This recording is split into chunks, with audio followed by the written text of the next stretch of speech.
Dua polisi duduk di mobil untuk mengamati dan menyelidiki, menetapkan tujuan untuk mereka. Sekarang sebuah mobil datang dengan sangat cepat. Tapi di tachometer hanya menunjukkan 97 km per jam, itu tidak melebihi standar kecepatan. Namun tak mau melewatkan kesempatan langka ini, dua polisi mengejar mobil pengemudi bernama Mick. Dan Mick sangat yakin bahwa dia tidak mengemudi lebih dari 100 km per jam. Mereka tidak hanya memberikan denda kepada Mick, tetapi juga menghinanya sebagai lelucon. Setelah itu, mereka melarangnya untuk mengemudikan mobil. Mick hanya tersenyum dan melihat mobil polisi itu pergi. Kedua polisi merasa sangat gembira dan sambil mengejek Mick.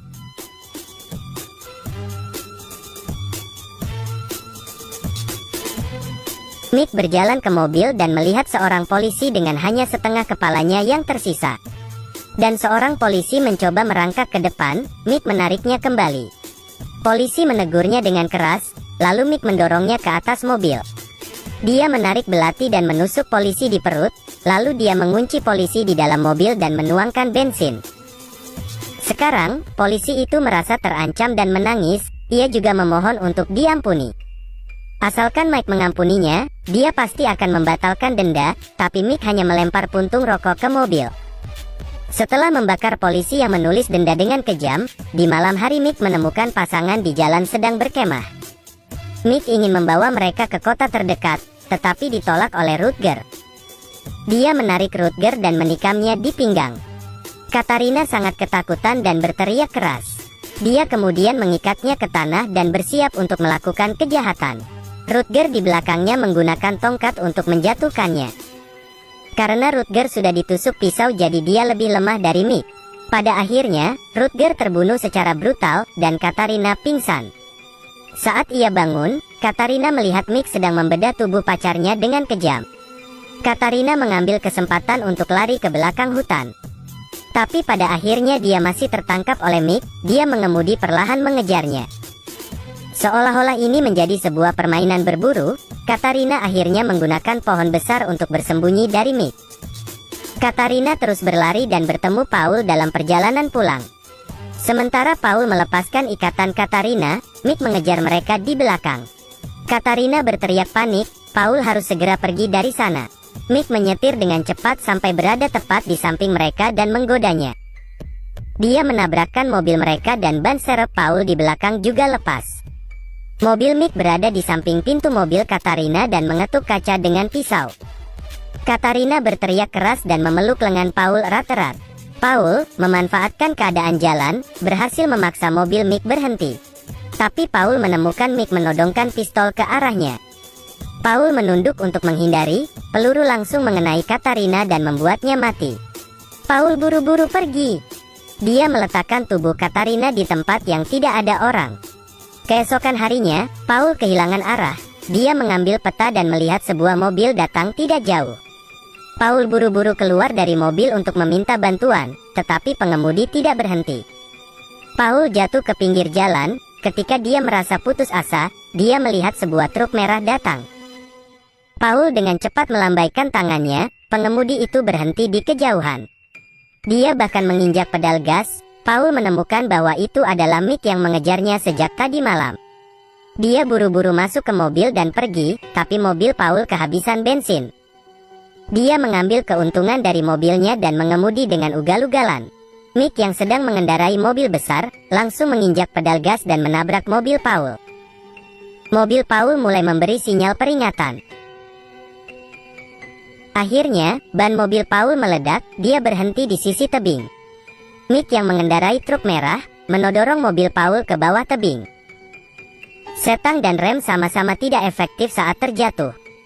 Airbag menyelamatkannya, dia mengangkat tangannya dan berteriak keras bahwa dia tidak mati.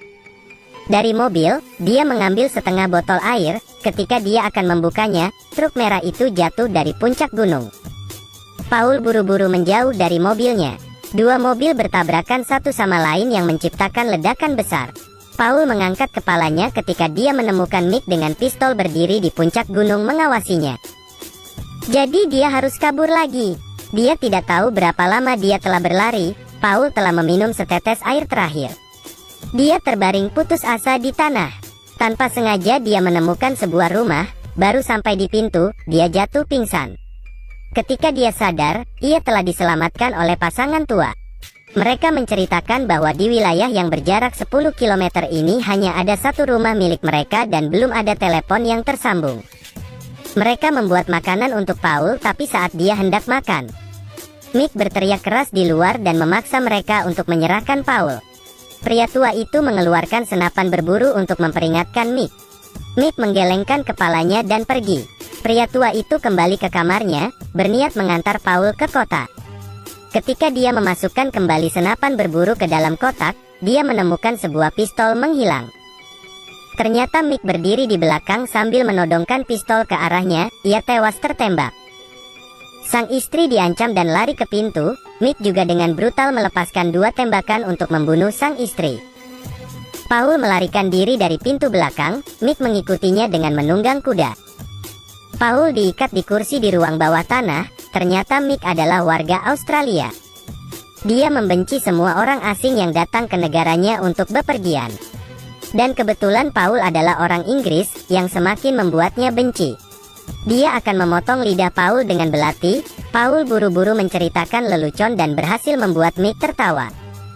Dia bahkan bisa menyanyikan lagu lokal yang populer, jadi Mick memutuskan untuk memberi Paul kesempatan. Dia hanya harus menjawab 5 dari 10 pertanyaan dengan benar. Dia akan membiarkan Paul pergi, tetapi jawaban yang salah akan membuat jarinya terpotong.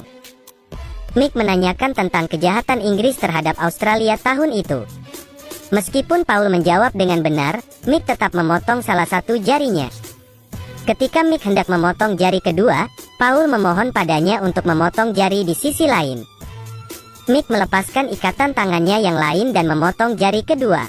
Sementara Mick menuangkan anggur, Paul menyembunyikan palu di bawah meja. Mick mengeluarkan gaun yang ia persiapkan untuk Katarina, tapi sekarang Katarina sudah mati. Jadi dia menyuruh Paul untuk memakainya. Saat ini, Paul mengambil kesempatan untuk mengeluarkan palu dan menjatuhkan Mick. Namun pada akhirnya dia tertangkap kembali oleh Mick. Ketika Paul bangun, dia terbaring di jalan. Kertas di tangannya tertulis pecundang. Wolf Creek 2 adalah tentang pasangan muda yang bepergian ke Australia. Setelah diikuti oleh pembunuh, cerita pengejaran terus berlanjut.